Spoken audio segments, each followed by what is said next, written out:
بسم الله الرحمن الرحيم. الحمد لله رب العالمين، والصلاة والسلام على رسول الله صلى الله عليه وعلى آله وصحبه أجمعين. أما بعد، الحديث الثاني عشر، حديثك لما فعل إن شاء الله تعالى حديث نوتي هري إلى له حديثنا 40 كيساتي إمام النووي رحمه الله تعالى برساني جتشولا الناس كان فكات. عن أبي هريرة رضي الله عنه قال قال رسول الله صلى الله عليه وسلم: من حسن إسلام المرء تركه ما لا يعنيه. حديث حسن، ورواه الترمذي وغيره هكذا، كذلك رواه ابن ماجه وصححه الألباني في صحيح الجامع. حديث نكون كان أدفمي حديث أبي هريرة رضي الله عنه. أبي هريرة جتشون إن يوكتي لبني جرى مكان عبد الله يوكا عبد الرحمن بن صخر جاء مجني جرى أبي هريرة جتشون كن يالا قال نيجري قال رسول الله صلى الله عليه وسلم: ارجى من ربي أكن جلا من حسن إسلام المرء بريدما إسلام ما نمت القراتي لك أما تركه ما لا يعنيه. وان إسانقلشنا كيسا قالوا إيسونسا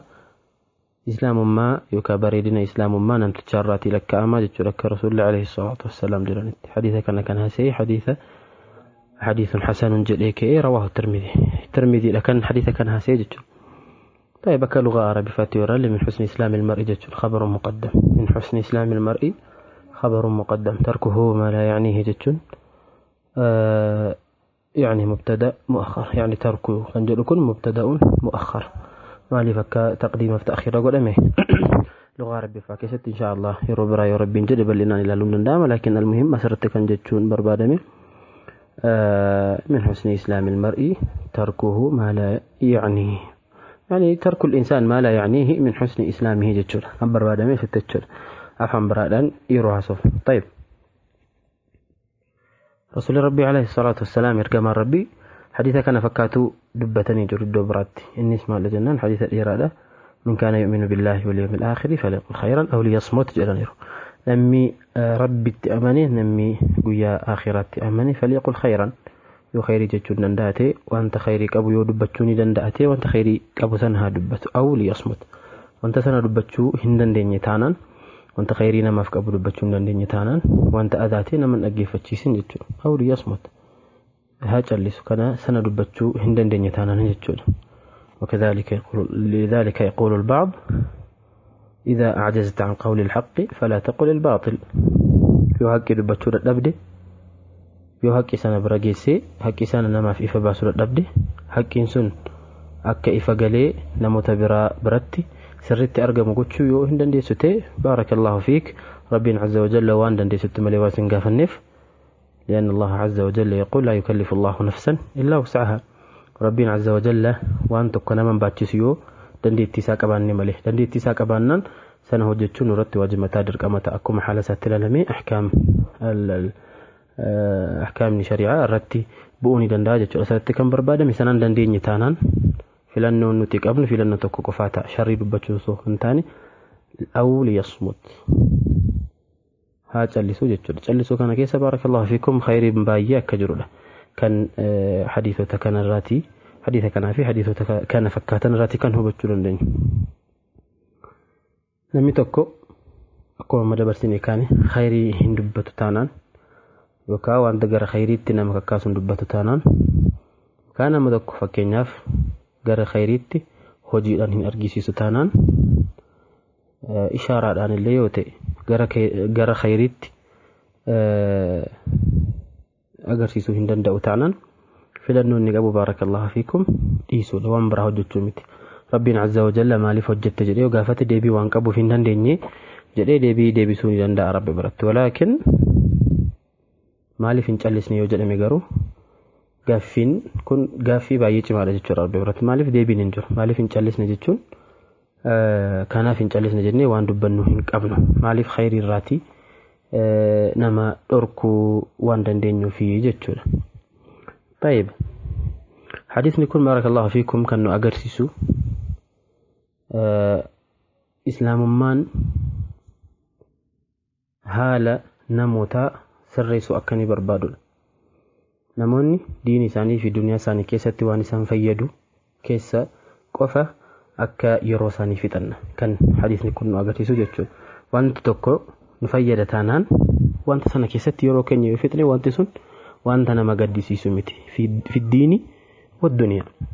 Diinii keenyarraas haa ta'u duniyaa keenyarraas jechuudha. Wanti sun garuu wanta gadheedha yoo ta'e wanta sana keessa yeroo keenya wanta sana keessatti yeroo keenya fixuu hin qabnu. Wanta sana keessa teenyee borcuu hin qabnu jechuudha. Kana jechuun haala namaadha. Rasuulli Rabbii alayhi salaatu wassalaam asirratti kan isaan sirreessuu barbaadan. Inni lammaffaan hadiisa kanarraatti fayyadamnu maal yoo jenne Rasuulli Rabbii alayhi salaatu wassalaam uutiitu jawaami'al kalim jedhaniiru. Ergama Rabbii alayhi salaatu wassalaam jawaami'al kalimi laatamiin jira jedhan. Jawaami'al kalim jechuun wanti xiqqoo dubbatanii waan baay'ee ibsuu danda'u jechuudha jennee yeroo baay'ee dubbannee jirra. Wanti kun asirratti ifa gal hadiisa kanarratti min husni islaamil mar'i tarkuhu maa laa ya'nihi jechuun akkuma argaa jirtan yookaan akkuma dhaggeeffachaa jirtan hadiisa baay'ee gabaabaadha. Walaakin ma'anaa isaa kana keessatti waan baay'ee dubbanna yoo jenne kitaaba guddaa barreessuu ni dandeenya. Kanaafuu Rasuulli alayhi salaatu wassalaam uutiitu jawaami'al kalim jedhanii yeroo dubbatan akka ragaatti yookaan akka fakkeenyaatti kan finnu tokko yoo barbaanne hadiisa kana dhiyeessuu ni dandeenya. Hadiisa baay'ee gabaabaa hadiisa baay'ee معنى قبله ولعل مدار الإسلام عليه كان إسلام ما أنه حديث كان في حديثه كان ففكاتان رتي توني لندا ما لفجنا ربي عز وجل أنا مؤمن كان إننا مؤمن أكنون سجبر في له وما خلقت الجن والإنس إلا ليعبدون أكو مجدي جت ربنا عز وجل أن مس جني سن أمنه أكسان نجبرني في مليله ربي كان إني عز وجل جتاجه كان جتون كان ما فيدو أكما ربنا عز وجل أومان كينيا أكما ننورا بربادتي سجل بتمني أكن جلتي إذا جبروا لكن فيدو جتشول كان عارف وانتكم وانتن ولا لا تلو وانتن ما تقول لا تلو لذلك وانت كان لساني وانت برا جبرون ما وانت نمتشا هني لا لا جتشول كان جتشون شركي قصص قالوني لندا من حسن إسلام المرء تركه ما لا يعنيه جتشول فكينيا فوان تاني جبروا يسون حديث كان كيس قالوني لندا جتشول وكذلك المسائل الدينية الأخرى مسائل لا باية تجركم بكمانته مسائل ديني نتبين هندم تيو كان كيس قالوني لندا فكينيا فتوى قافن يروباي فتوى وانقافة مش فكينيا كان لا تشوف جلي فتوى قافن فتوى نفيدو كفر كانوا قافة شوكم مال كيست ديني كينيا رت دنيا كينيا رت كان نفيدو كفر كانوا قافة شوكم قافة كمي فكينيا فكمي ترباتم كمي صلاتم كمي تين قرر ربي تدعشون دا كمي تين والرسول عليه الصلاة والسلام جلي هجر كاي هجيران agarsiisuun danda'a jedhee amma waan jiru waaqi'an wanta si barbaachisu kan itti gaafachuu qabdu malee wanta hin barbaachisne yookaan si gaaffii waan qabduuf sana ba'achuuf jette gaaffii baay'isuun qabdu laa tas'alu an ashyaa in tubdalakum tasu'ukum jedhe rabbiin azza wa jalla waan baay'eerraan gaafatina gaaffii sana gaafattanii deebiin sinii deebi'u sun deebii sin hin jaallanne ta'uu yookaan deebii sin jibbisiisu yookaan deebii sin hojjechuu hin dandeenye ta'uu waan danda'uuf wanta barbaadan qofa gaafadhaa kan jedhu jechuudha. Kanaaf shari'aan akkuma hadiisa biraa keessatti dabarsine gaaffii hin dhawu hin gaafatinaan jedhu wusxuu laqees wanta jedhamu jiru akkuma warri nasaaraa jedhani walaakin wanta sin barbaadan yookaan wanta sin barbaachisu gaafadhaa jechuudha. Wamin husni islaamil mar'i tarkuhu maa laa ya'nihi wanta sin barbaachisne yoo ta'e yookaan akka ilmitti waan barachuun barbaanne yoo ta'e namni fakkeenyaaf zimmedhee gaafatu nama baay'eetu jira. callisee namni gaaffii baay'isu nama baay'eetu jira. Kanas dhiisuu qabnaa jechuudha. Baarakallahu fiikum. Nama walitti naquufis gaaffiin gaafatamu baay'eetu jira. Sheekii tokko walitti buusuuf darasaa yeroo baay'ee gaaffii gaafatan jira. Gaaffiin akkas akkasii baarakallahu fiikum daakhilun fi hada alhadiith. Hadiitha kana keessa ni galaa jechuudha. Min husni islaamil mar'i tarkuhu maa laa ya'nihi kan jedhu. akkuma kana fakkeenyaaf akkuma beekamaatee umriin nama umrii gabaabaadha maa bayna 70 ila 90 yoo baay'ate laatama amma 90 yookaan amma 80 kan nuun jiran amaaru ummati akkuma rasuulli alayhi salaatu wassalaam jedhetti jechuudha. umriin ummata Muhammad alayhi salaatu wassalaam baay'ee gabaabaadha. kanaaf umrii kana wanta nun ilaallanne keessatti fixuun qabu. fakkeenyaaf kan akka maalii yoo jenne fakkeenyaaf kan akka siyaasaas ta'uu ni danda'a. siyaasaa jechuun barakallahu fiikum abbaa qaba abbaan keessatti dubbatu qaba abbaan isaa ilaallatu qaba warri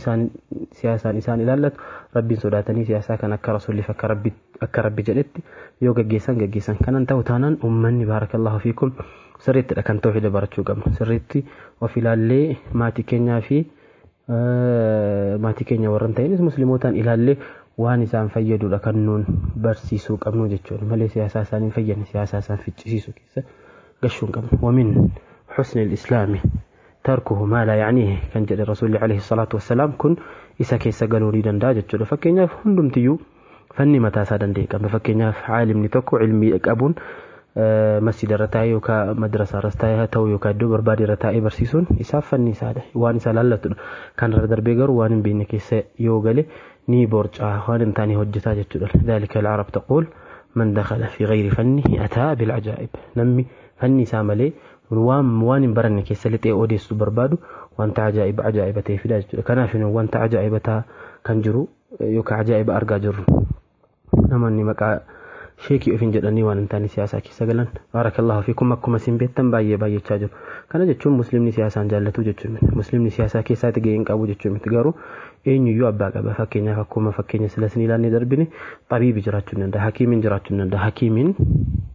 waa'ee dhukkubaa fi waa'ee qorichaa ilaallatee wanta jirudha kan inni beeku isayyuu hakiimiin sa'a hakiimiin nama addadha inni kan nama isa sa'a keessa lixu inni kan sa'a isa nama keessa lixu hundumtiyyuu fanni ofii beekee fanni irrattidha kan inni deemuu qabu yoo siyaasaan barbaada jedhe siyaasaan waan inni barbaadu ulaagaa siyaasaa guutee akka siyaasaan jettutti deemee kana waliin akka rabbiin jedhutti azza wa jalla kan inni deemuu qabu siyaasaaf maal ol keessa lixee borcuun qabu jechuudha barakallahu fiikum maqaa diiniidhaan beekamanii kaanii waan biraa keessa lixuun barbaachisaa miti kanaan immoo ummata biizii gochuun immoo isa caalu wanjala guddaa qaba rabbi biraati مالف جنان من حسن إسلام المرء تركه ما لا يعنيه كان جنان رسول عليه الصلاة والسلام أكون بكماتي إرجمني إتي أمد أنت عليه الصلاة والسلام إرجان إتي إرجم مجرى إتي إرجم مجرى إرجع سنة أك رسول أك ربنا عز وجل الرابر بدت كنيسان أمة تبرت جيسيسان نكون باجي تشينك أماترن أمني مسلمة زمان الدراكيس رسول عليه الصلاة والسلام نانو إرجم ربي هارا إرجم سنة كيس باجي لكن إنسان تشنك أماترون تشنك ورماترون يجتون كان جتون يروسنا باجي سياسان برباج ساتوري مالف أمة مسلمة كان بيلس ما كيس قال شوف جتون بيلس كان تو تتافت شوف وام باجي قد أماتري كان ولي رسول عليه الصلاة والسلام لما ساني لالتهم ملي سياسة كيس قال أمة أكجرت سياسة كيس قال شون وان تاني أمة بيجي قلتم بارك الله فيكم أنت أمة الناس كان بيجي تون يسرنجر يودو تكر ربنا عز وجل كان سقافة من ربك إني ربي من نبيك نبيك إني كان هندم تكين يقافة موت من ملكك ميت إني كان سبيتي ميت كان أولينكم مسلجني مسلمون وان تكسي كيساتي جيه يقول أشوك أبو جيه سنجارو أكا ربين أكا شريعا جريت أكا علموني برا نجرا جرانت سرت إلى اللي ملي بورجني سنس جني ومتى بيزي وتشو هنك أبن جدا حديث نكون أكما أرجتا حديث بايق بعد مع ذلك فائدة بايق أبو وان باينا مربتشسو ندندا ولكنني أريد أن أقف على هذه النقطة والله عز وجل أعلى وأعلم وصلى الله على نبينا محمد وعلى آله وصحبه أجمعين.